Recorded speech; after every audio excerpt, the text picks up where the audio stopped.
A body has been found in the backyard of a North Central Florida home. Why do investigators think it's the ending to a cold case from the year 2000? Find out first at 6. Marion County man is facing more than 40 charges for stealing. Find out what investigators say he was stealing from and how he got caught. And another state title has come home to North Central Florida. See which city is celebrating tonight. Those stories and more. The TV 20 News at 6 starts now. From your local source, WCJB TV 20, this is TV 20 News at 6. We begin tonight with breaking news out of Marion County. A body has been found buried in the backyard of a home in Ocala. According to the Marion County Sheriff's Office, they may be the remains of Jerry Cristalaw. Cristalaw was apparently the victim of an unreported homicide in 2000 and was allegedly killed in a domestic dispute and buried in the backyard where his family used to live. Law enforcement received a tip 2 months ago about the remains location, and a family member came forward and pinpointed the location to investigators today. Detectives will now try to determine if the remains are Cristalaw's, and they are pursuing leads on possible suspects. Now on to a developing story also out of Marion County tonight. He sold school supplies to supplement his income. Problem was, they weren't his supplies to sell. Stephen Ziebert III was arrested last night by Ocala police after allegedly selling Marion County school board equipment at city and county pawn shops. He got close to $3,000 for the equipment police say he had been stealing, but it was valued at more than $11,000. He's been charged with 41 counts of dealing in stolen property in violation of the Pawnbrokers Act. Ziebert had been working for the Marion County School Board. He's been fired. More charges may be on their way. Well, coming up now in our weather forecast, it is very hot outside. Chief Meteorologist Bill Quinn is here to tell us what we can expect as we move into tomorrow. I couldn't even find some clouds to get a break from the sun this afternoon. We're going to see that continue for tomorrow, and the heat is going to also continue to build over the next couple of days. Viewer photo, this is where you need to be, right on the water. Get the boat out, do a little fishing, a little bit cooler there.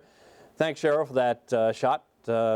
WCJB Weather, gmail.com. Just send it on in or just mention us on Twitter at WCJB Weather. We'll try to get it on the air for you this afternoon. A radar satellite, no clouds, only shower activity has been well off the coastline. Even that has been hard to find this afternoon. As far as temperatures go, at the Gateway Region Airport, still 87 degrees, variable winds at 3, humidity at 37%, and the pressure at 30.11 if you're sitting in that barometer at home. So another mild evening. The sun will be setting after 8 o'clock. Cool with some patchy fog overnight tonight, and the 90s return for the next few days. We'll explain that coming up in a few minutes. He thought a firestorm was coming, so he took preventative measures and ended up in jail.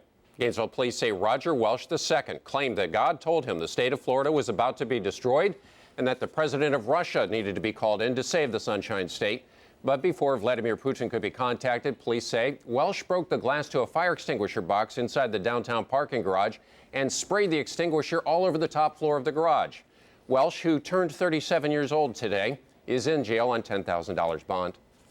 A Marion County Sheriff's deputy will not be getting his old job back tonight, but he didn't go down without a fight. TV 20's Kyla Ryan reports 2 people who originally voted him out changed their minds. After his appeals hearing page, a panel of 3-2 voted to keep former Marion County Sheriff's Deputy Jack Mineo fired. The 2 who wanted to keep Mineo tonight had originally voted to fire him. Lieutenant Spivey overheard Mineo tell his wife that sometimes he ran across people with drugs and did not charge them. In plain clothes, Jack Mineo faced a row of badges fighting to get his own badge back, claiming the reason he didn't always stop people with drugs was because he wanted to get information from them. His actions were not born out of any evil like that, but it wasn't an evil at all. But his actions were against company policy, and he was fired in April after an internal investigation. The sheriff's attorney saying transparency with the public is at stake here.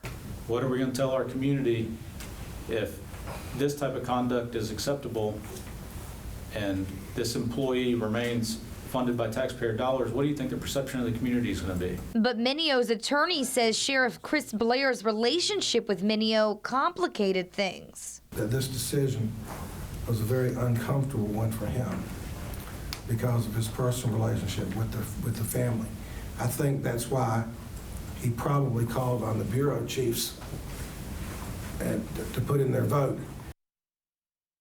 And in response to what you just heard about that close relationship, the sheriff's attorney responded that the sheriff recognized that relationship with Minio's family and made the decision as he would dealing with anyone's discipline. Minio has been in law enforcement for 16 years. Kyla Ryan, TV 20 News. There's no happy hour for Gainesville's growing craft brewing community when it comes to selling so-called growlers. State lawmakers failed to approve a bill that would have lifted the ban on selling the 64-ounce beer containers. TV 20's Lauren Verno tells us why Gainesville brewers say that puts them at a competitive disadvantage. It's totally a special thing. It's totally part of my life. Yeah, it has become. Craft beers are a way of life to some in Gainesville, or at least that's how Aaron Kahn thinks of it. He's been drinking craft beers for almost 6 years and has been brewing it just as long. To enjoy these craft beers at home, avid drinkers go to breweries such as Swamphead or the future First Magnitude Brewery to fill up their growlers. In the state of Florida, breweries are not able to sell 64-ounce growlers. I think it'd be easier for our customers if it was available in that size. It'd be easier for me if it was in that size. Florida is only one in 3 states in the U.S. that's not able to sell the 64-ounce growler. However, they can sell up to a gallon or more. For the most part, somebody going home, a gallon of beer is an awful lot to have. Growlers are not only popular because of convenience, but they can be used repeatedly. Been using the same growler since we opened. You know, they probably filled it 100 times over the past few years. Many visitors are unaware that, like 40-ounce beers, 64-ounce growlers are also illegal. People come in fairly often to the brewery from out of state, and they walk in, you know, hands full of growlers, and they say, all right, I'm here to fill up my growlers, and we have to break the news to them that you're in Florida now, buddy. While most brewer owners in the area say that not being able to sell the 64-ounce growler isn't affecting their business too much, they still want them legalized to stay competitive with brewers from other states. Lauren Verno, TV 20 News. Brewery owners are still pushing for 64-ounce growlers. They hope this will be brought up for discussion again in the next legislative session next year. For the Williston High School baseball team, the 8th time's the charm. Last night in Fort Myers, they won the Class 1A state championship by defeating Chipley 4-0. The team was welcomed home in style this afternoon in Williston. Hundreds of people turned out to say congratulations. Now, this is the first baseball championship they've won since 1923, even though they've been to the state finals 7 times before then. A special thanks tonight to Pastor Damon Perry for sending us this video. Coming up later in sports, we'll hear from the team and their head coach. Well, it was a beautiful day in Williston as well as the rest of North Central Florida. But before we go to weather, more news to come on the TV 20 News at 6.